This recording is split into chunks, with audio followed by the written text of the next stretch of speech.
Thank you guys so much for joining me again for yet another episode of Keeping It Real with America's Supermom. I am so excited about my next guest, Seva. We actually met in Clubhouse, and I'm so intrigued by all his things that he's working on, about from education to business and just being a real trailblazer. So I'm excited to dive into some of those things here shortly. But first, let's just give him the opportunity to introduce himself. Thank you for having me. It's a real pleasure. My name's Sev, and I am from Australia.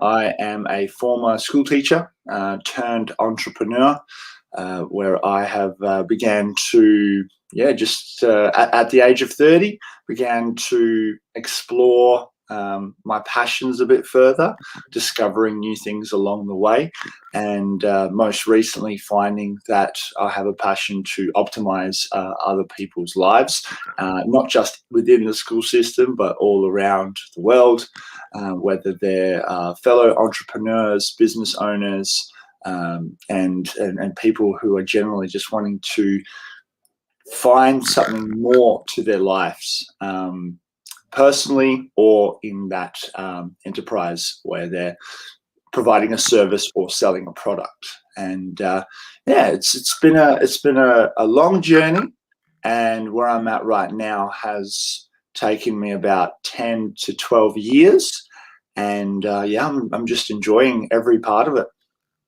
I love that. And so, I'm intrigued from the journey from being a teacher to a business person.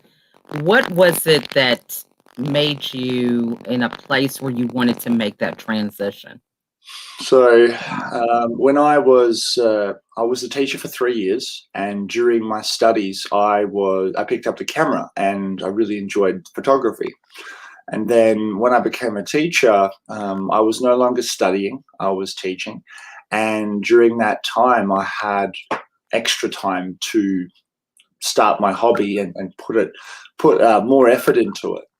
And then within a short term, it was about 3 to 6 months into my first teaching year, I remember that I was going out taking photographs around the city, around my city, and I had people interested through Instagram who wanted to join me.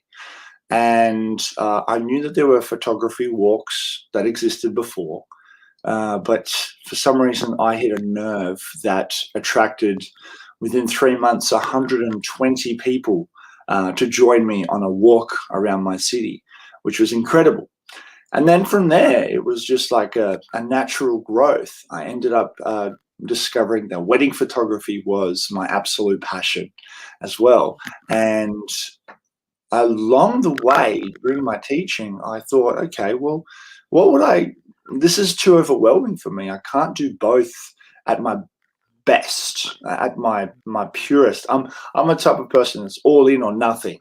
And I couldn't go all in on both, because it was like a jack of all trades but master of none. I wanted to master something. So I asked myself, what would I be most disappointed in walking away from?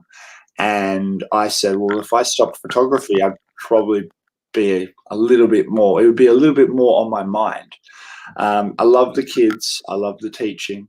And then the final decision was when I realized that, in my opinion, much to many others, the education system is really out of date.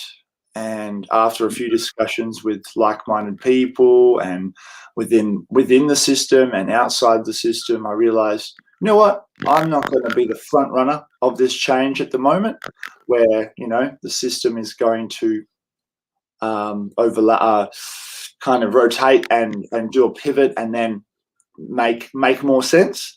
I'm going to come out and I'm going to start my photography business and go from there and see what happens. And then what happened was really magical. I blew up with my business. It went super good. And over COVID as well, which was amazing. And to the disbelief of my fellow colleagues and even some students who didn't believe I would make it and that I was a fool, it gave me a little bit more drive to make it.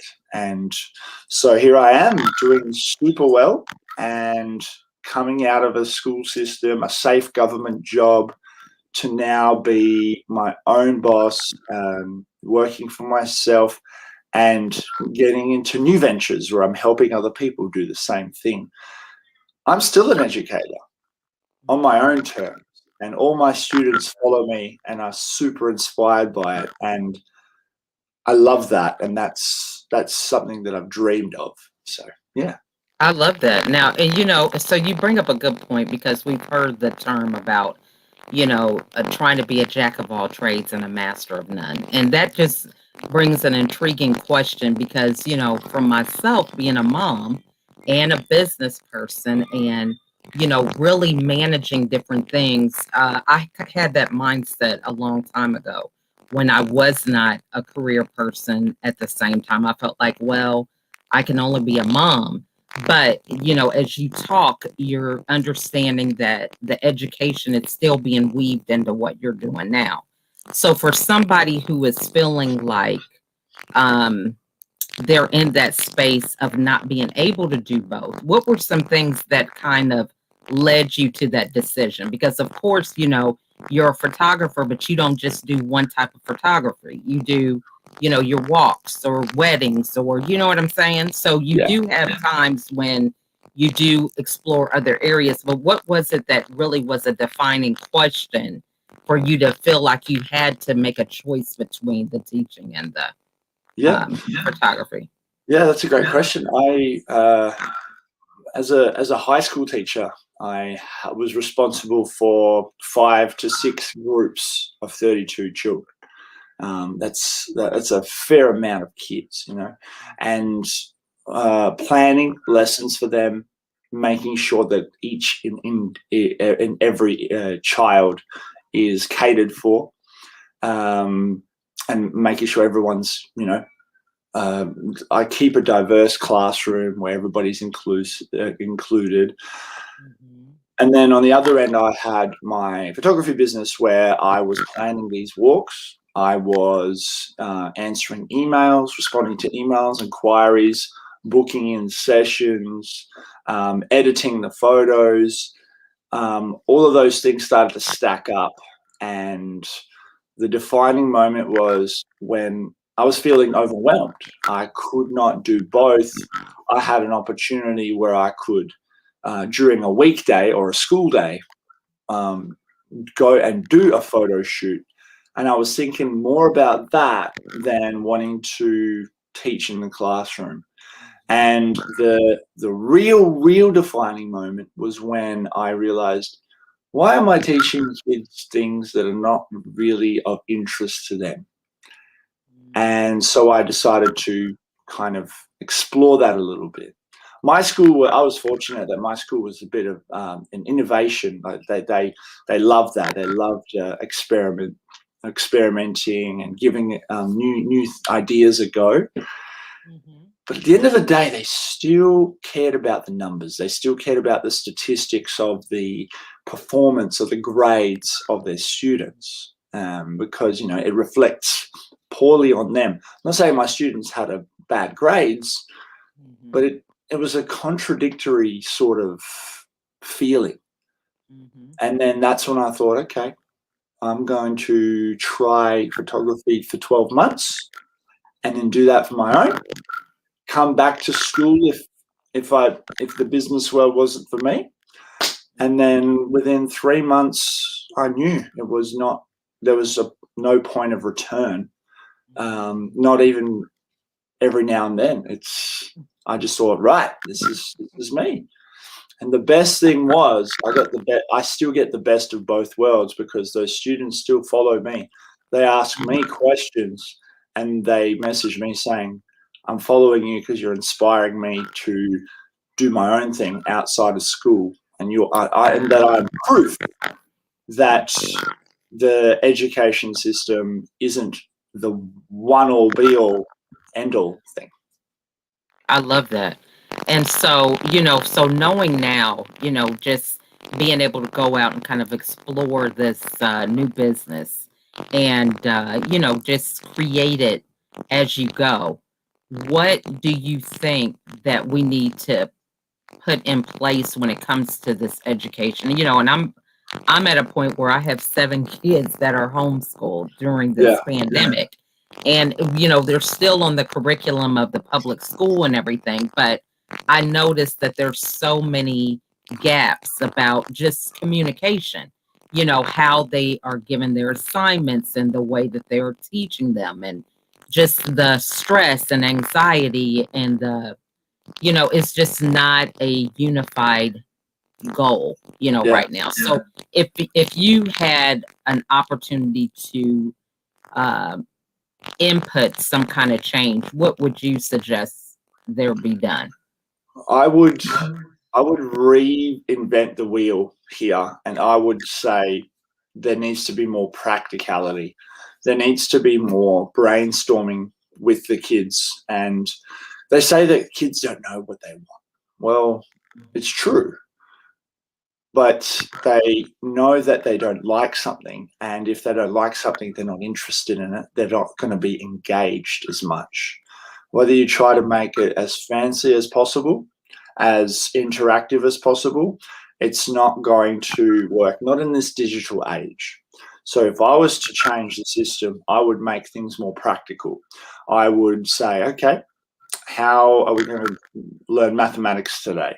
What is the best way for this child to learn their level of mathematics? I always thought about having not the one year group that they would be pigeonholed into, and then have to wait till the next year group to progress, because that's the life model, isn't it?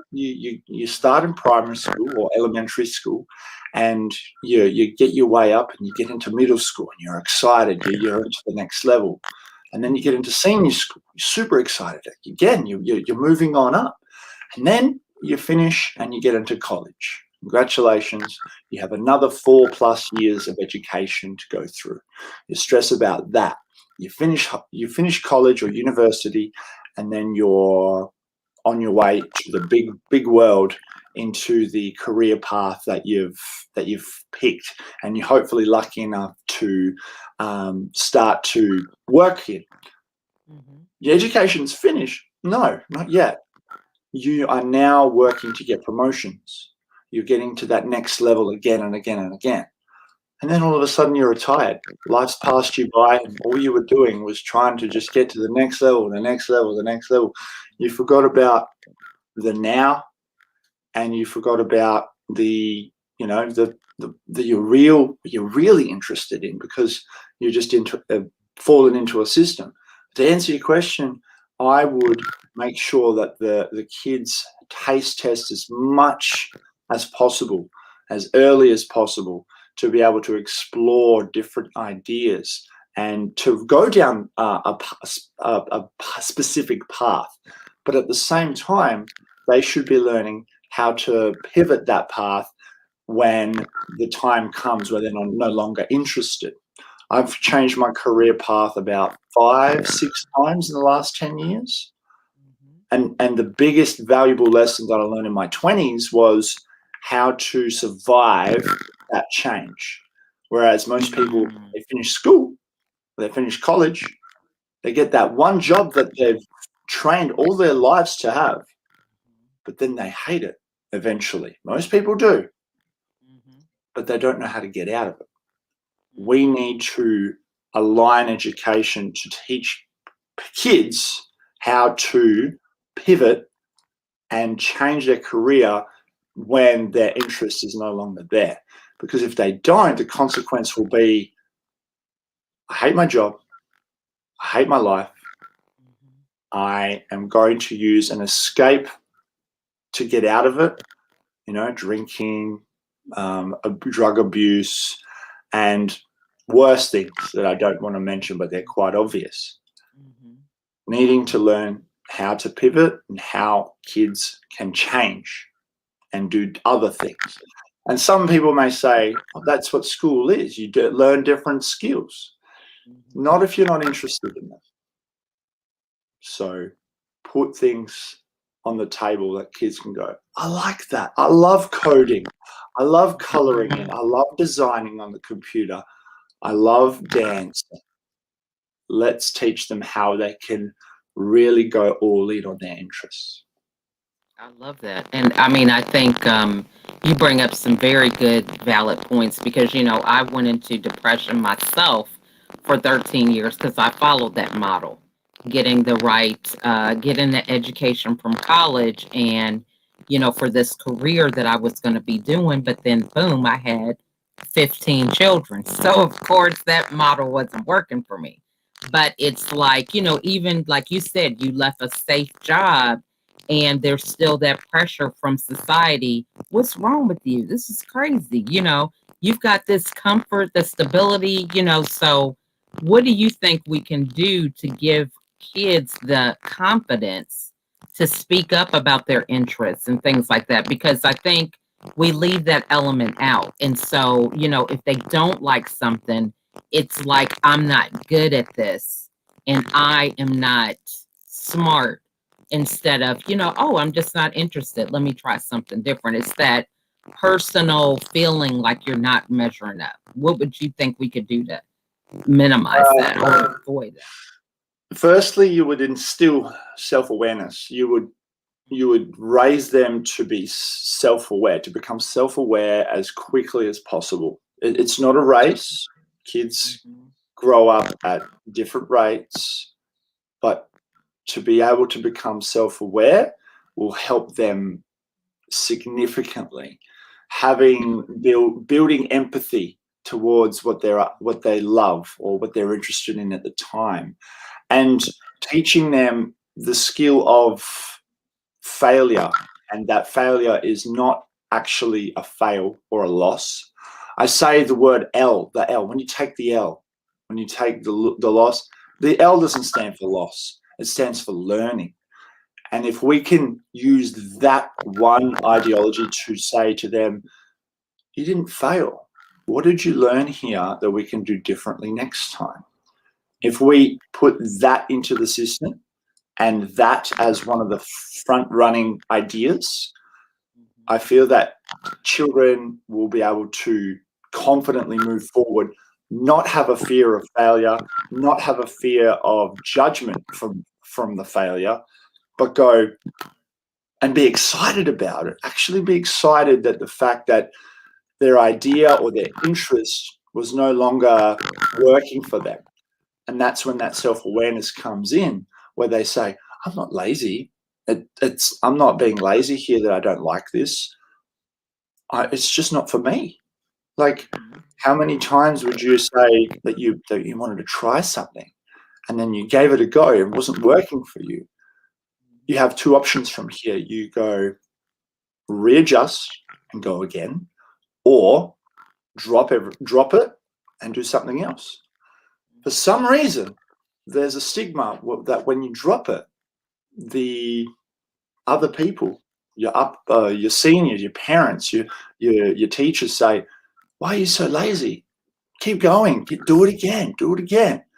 They're half right. But the part that they're wrong is you're not lazy.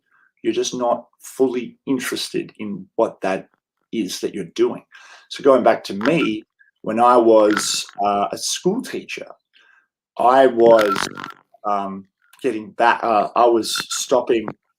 I wasn't all in, right? And I was getting behind with the work. And I thought, man, am I being lazy? Why haven't I done some of these lesson plans? And then it clicked. I was like, I'm not into it anymore. If I was into it, I would be fully organized. And now with my business, I'm fully organized.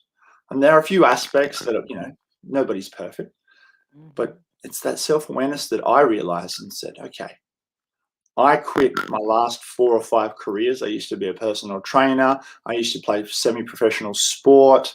I used to be a lifeguard. I loved all those jobs at the time. But then I started to dread them because I wasn't lazy, just was no longer interested. If we can teach that specific skill to kids, they won't have the fear of quitting a safe job and wasting a large portion of their life doing something that they do not like. Because if you can fail at something that you hate, you may as well do something that you love. Famous quote from Jim Carrey. Hmm. Love that. That's good. So now we're in business and you're helping people now with social media platforms and things like that. So talk to us about what that looks like.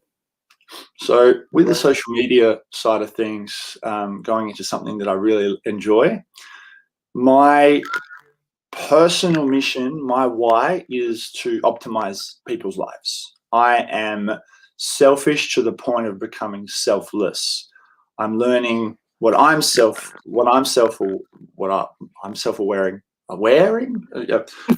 things that I'm I love it. self-aware Hey, you of. making up new words. That's Yeah, good. yeah, yeah. Okay. I'm most self-aware when I am one-on-one with someone who has an idea or is doing something and they want to improve it. They want to optimize it. And when they come to me or we talk about it, I have ideas that for some reason work. And social media has helped me explore that more and show myself and prove myself to the world that I can do that for almost anyone. And what I do on social media now is my presence on TikTok has been overwhelming to the point where I have hundreds of thousands of followers, and I have a business that is growing on the back of that exponentially. And then I thought, okay, I'm done being selfish. I want to be selfless, and I want to teach other people to do the same thing.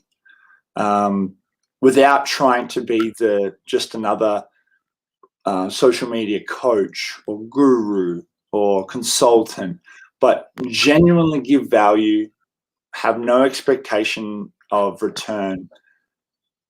But for some reason, people want it. People want me to help them. So to be able to provide someone new strategies they've never thought of before, and teach them new social media platforms like TikTok to help them reach a new audience or expand their current audience with more attention.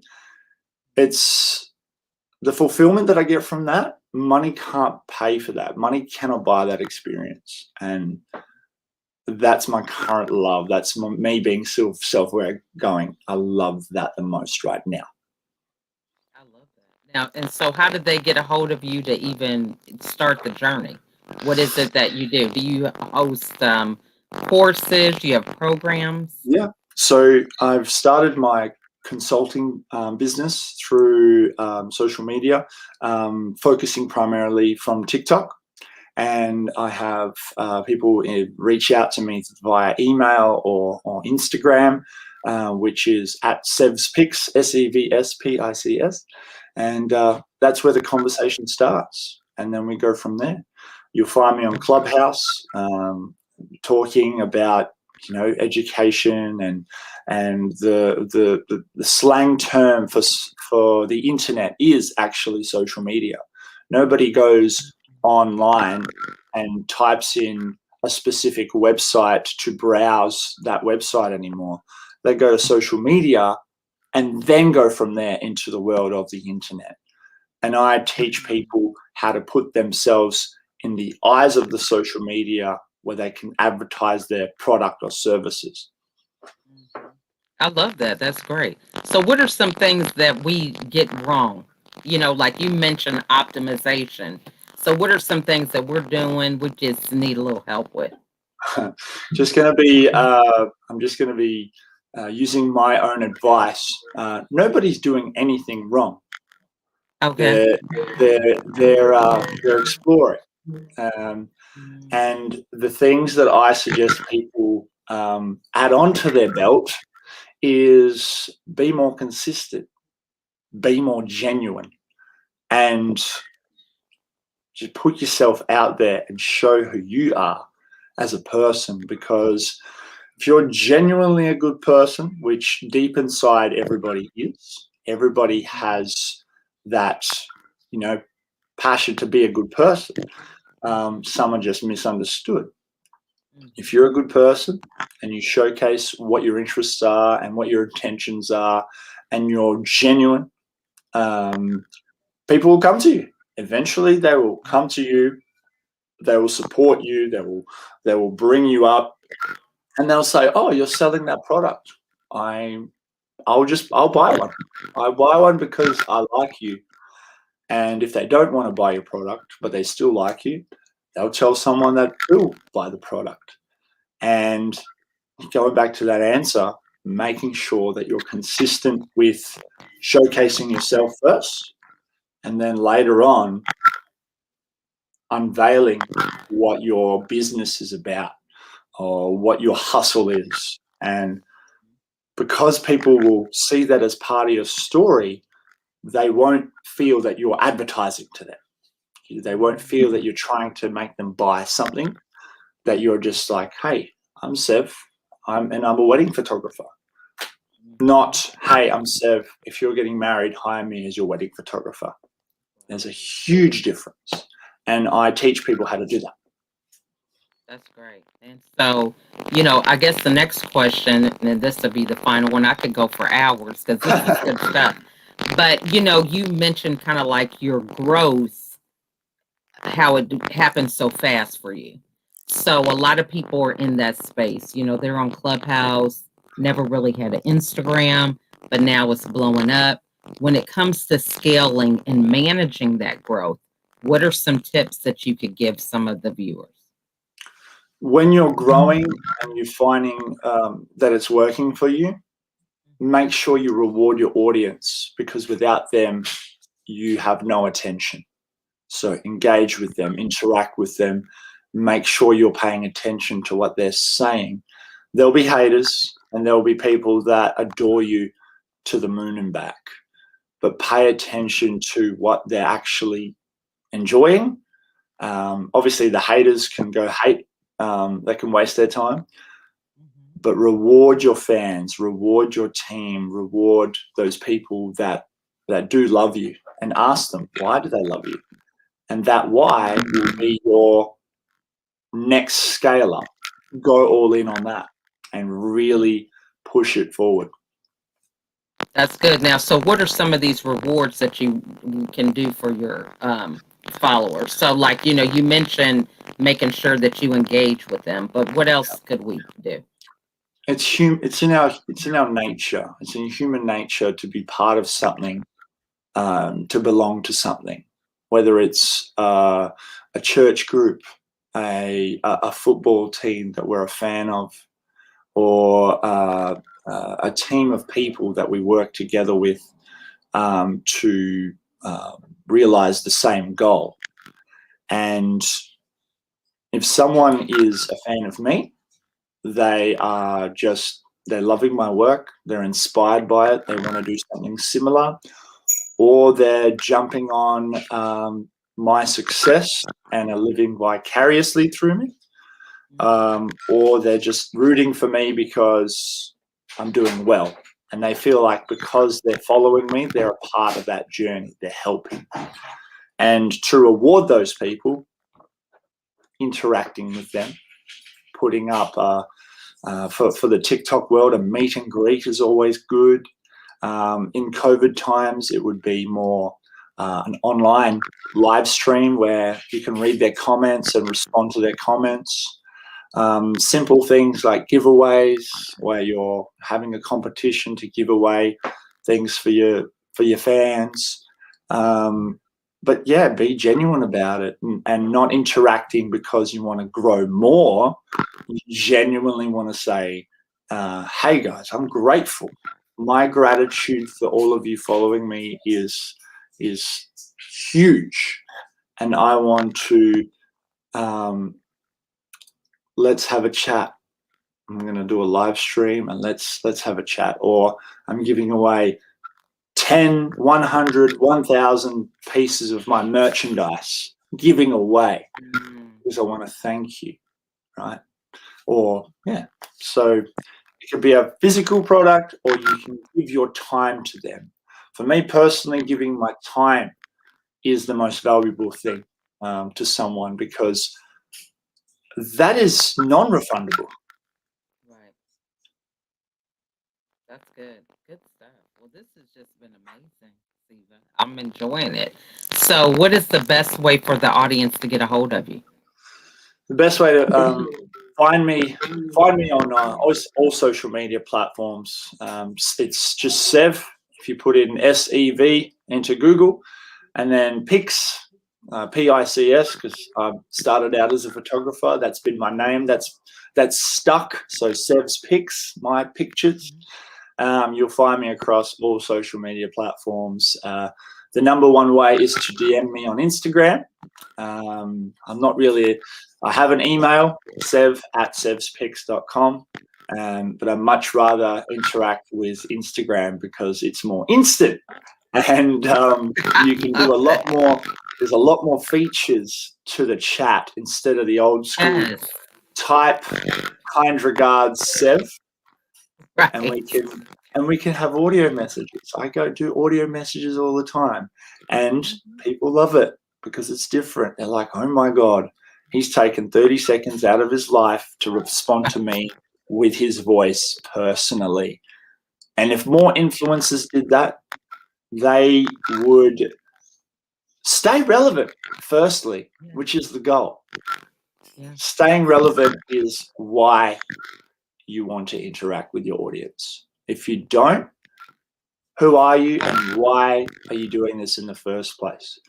If you're genuine and you're not trying to sell something to someone, you will do that. If you're not genuine and you just want to be a billboard to sell products that don't even align with your life to your audience, you're a sellout, and the audience will find that out very soon. Love that. That's some great advice. So, sorry, I went from answering how you contact me to going to more philosophical. Hey, I love it. Okay, because I'm going to watch this over again. I love taking notes, so it's hard when I'm engaging. It's like I love to write things down because you've said some great nuggets that I think are just gems. I don't want to miss those. So, this has just been wonderful. So, what final words do you want to share with everybody? So I asked this question on my podcast, which is the Seva show, by the way. I just want to make sure that you taste test everything. If you want to work in hospitality, go for it. If you want to work in retail, go for it. If you want to go to university, go for it. If you want to do something that even your parents may not be a big fans of, go for it. Do it respectfully, and know that you are the only person in this world that matters first. Because if you're not happy, you cannot help anybody else around you. That's it. That's great. Well, thank you so much for joining me today. I have really enjoyed this conversation, and kudos to Clubhouse, I'm telling you. But just as you mentioned, you have to be intentional about taking those conversations offline on different platforms. Absolutely. Because it's not going to happen on its own, No. So it takes that give and take, and really connecting and doing things that are a little bit more meaningful, taking it a step further. So thank you so much for joining me. Thank you so much. My dogs are ready for their walk. Okay. Well, we want to thank everybody for watching today. If you have any questions, feel free to put them in the comments, but reach out to Sev, because this is what it's about. When people resonate with you, take action so that you can begin to implement those philosophies and ideas and be a better version of yourself. So we want to thank everybody for joining us, and we'll see you on the next episode. Bye, everybody. Bye. Bye.